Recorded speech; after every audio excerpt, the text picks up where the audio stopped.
വളരെ കരകാണക്കടലല മേലേ മോഹപ്പൂം കുരുവി പറന്നേ അറബിപ്പൊന്നാണ്യം പോലെ ആകാശത്തം വിളി വന്നേ ഇളം തെന്നലീണം പാടിവാ കരകാണക്കടലല മേലേ മോഹപ്പൂം കുരുവി പറന്നേ അറബിപ്പൊന്നാണ്യം പോലെ ആകാശത്തം വിളി വന്നേ ഇളം തെന്നലീണം പാടിവാ ഞങ്ങളേ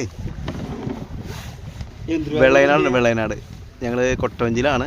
അപ്പോൾ അതിൻ്റെ ഒരു വൈബ്. അതെ, ഇവിടെ തുഴക്കാർ രണ്ടുപേരാണ്. ഒന്ന് ജെയ്സനും ഒന്ന് പോളേട്ടനാണ്. അതെ, രണ്ടാണ്. ജെയ്സ ഒന്ന് കൈവിക്കേ. ഹായ് ജെയ്സ. സൈദ് ഭായ് കിടക്കലാണ് വഴി കിടക്കണേ. അപ്പം അങ്ങനെ ഇതേ കൂടെ ഞാനും